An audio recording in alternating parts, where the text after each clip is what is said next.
What's up, everybody? This is your boy Terrence Warren, Cisco Tutor guy, CCNP, and today I want to talk about something different. I've been invested in Cisco for a few years now. I've worked with Cisco a lot, Cisco devices for years, like over 10 years, and I'm invested. But this video here is we're going to talk about one of Cisco's competitors, Palo Alto. And the reason why is because lately, Cisco has been making some moves that have been kind of questionable. Like, for instance, the whole recertification process, the whole changes that they're making to the certification was, questionable. I was wondering why. Why now? Why are they doing it this way? It seems like they're making it easier, to get to pass these certifications and to get to CCNP and CCIE. So I was just wondering why. Why change what's been proven? And then, lately, about a couple weeks ago, I read an article about Cisco having mass, huge layoffs. Like in India, they laid off 1,000 people, and in Dallas, they laid off 500 or 600 people, and in California, they laid off 500 people. So you've got these big layoffs in 3 of their locations, and it was just, well, what's going on with Cisco? What's happening? Why are they doing this? And they say that it's nothing to do with the numbers. Their fiscal year numbers are good. So then why all these changes and why the layoffs? So that just kind of made me want to look into some other things, as a precautionary measure, and also just to make myself more marketable and a well-rounded engineer. So I started looking into one of their competitors, which was Palo Alto. Palo Alto is one of their competitors when it comes to firewalls, and if you know anything about Palo Alto, that their command line is very similar to Cisco. So I looked into the Palo Alto website, and I learned that they have their own learning center and free training that you can get from the Palo Alto website. You can also pay and have access to their online virtual labs.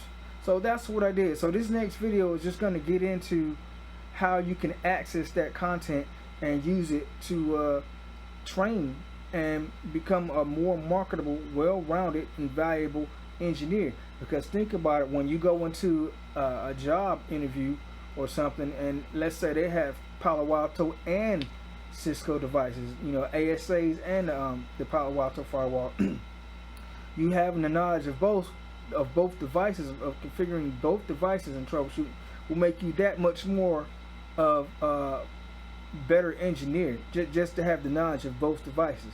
Me personally, I try to buy devices from all the vendors, or most of the vendors, like Meraki, Aruba, Cisco, and Palo Alto.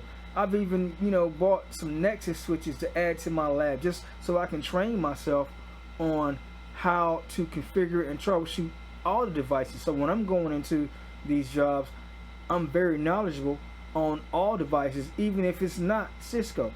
So with that being said, let's get into this video on Palo Alto. Yo, what's up, everybody? This is Terrence Warren, Cisco Tutor guy, CCNP certified.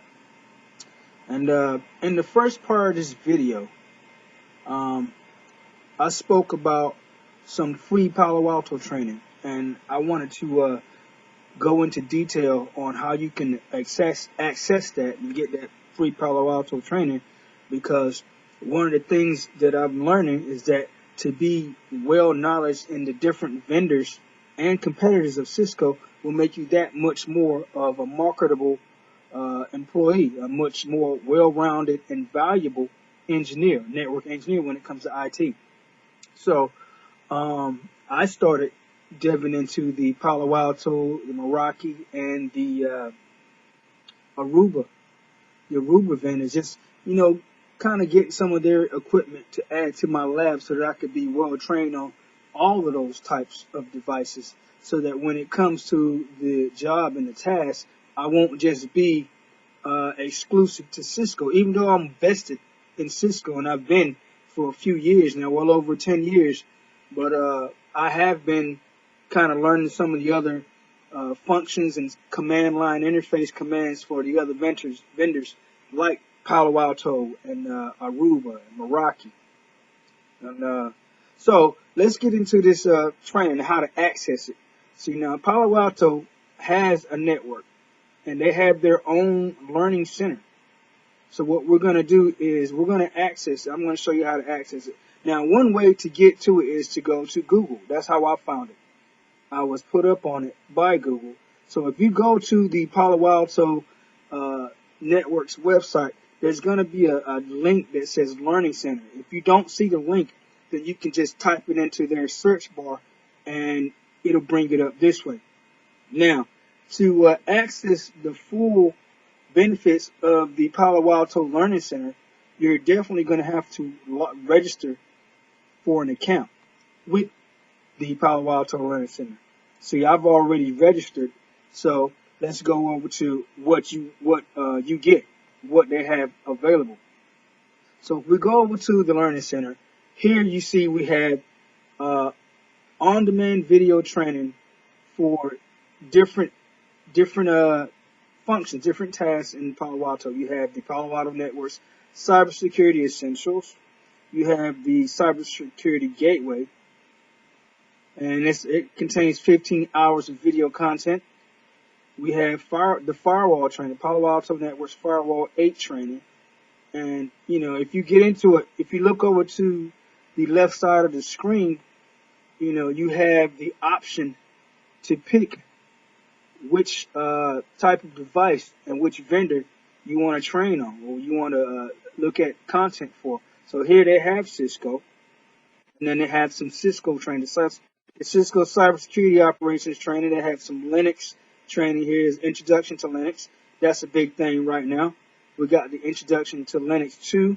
We got Linux Essentials and Linux Unhatched. I'm not sure what that is, but it is there available for you. So let's go to, they have some CompTIA training content here. And there's some security version 2. Apparently it has some hands-on practice involved in it. And it's 16 hours of content, so that's also available. So now let's go to the Palo Alto. At the bottom there, I saw some VMware. All right, so let's jump down to VMware. Let's come back to this in a minute. So we have some VMware that includes cloud virtualization, network virtualization, software-defined storage, and VMware VCA, and it just goes on. There's a lot of content here that's available that you can check out. There's 22 hours of vSphere. There's 20 hours of vSphere OS labs. And that's the next thing that I want to get into. So we have the video content here where you can, you know, look at the content via video. But let's get into the labs. So first, let's go to the Palo Alto, see what they have. So here for Palo Alto itself, they have some training on cybersecurity essentials, the gateway, and they have labs. And see, I've already registered for these labs. Now, the labs are not free. Now, the video training content may be free, but the labs are not. So let's go here where it says Panda Edu 210. And it's going to give us some more options here. Like right here, you have the lab access and the academic. So for academic access, for 6 months, and that's not including the free video training we just saw, but we had $50 for 6 months. And down here we have $95 for 6 months. Now that's going to include the hands-on virtual labs. See, and it has your pricing right there. Now, I've already went ahead and paid for this. So for what I get for the $95 of 6 months, let me show you what we get for that. So I'm gonna come on over here to the labs. Let me sign in.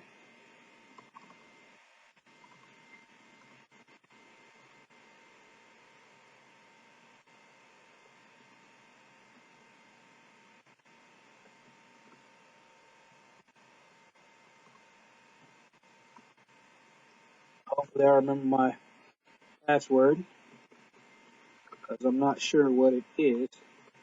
On the laptop that I do these labs on, the passwords are already programmed in. So I don't have to type them over and over. I don't have to really try to remember them, which is probably not a good idea on the security side. Let's see what it is.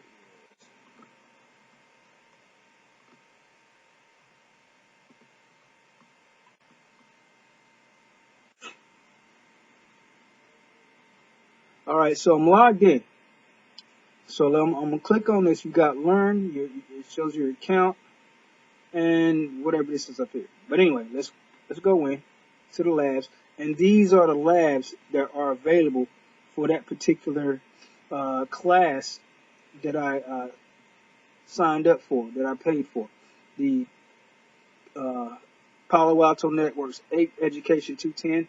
Now they have others, and which go more in depth in different types of devices. But this is the one that I paid for so far, and I'll probably move on to those next after I finish this. But in this lab portion, we have the labs, the modules, right?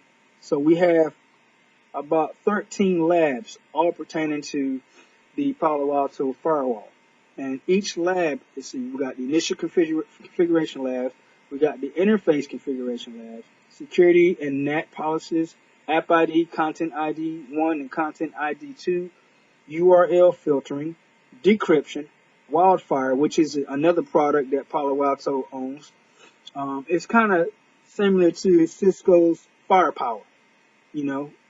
So we have user ID, the user ID lab, global protection, which is another product that Palo Alto owns that's similar to the Cisco Firepower and the Cisco Firesight products. We have the site-to-site VPN lab, and remember this is all for the Palo Alto firewall, and this is all in a GUI. And the monitoring, reporting, and active passive high availability. Let's go into one of these labs so I can just show you what it is. So when you go into these labs, you'll get the web user interface, or the graphic user interface, which is the virtual identical of the real GUI on the actual Palo Alto device. For instance, I have a Palo Alto device here in my lab, that I bought. And so this is the PN200. So this lab here is going to give you the same graphic user interface that you would get from logging into the actual Palo Alto network firewall device. So when this loads up, you'll see what I'm talking about.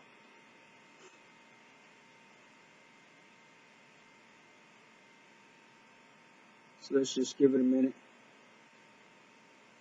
We have the modules. It is rather slow.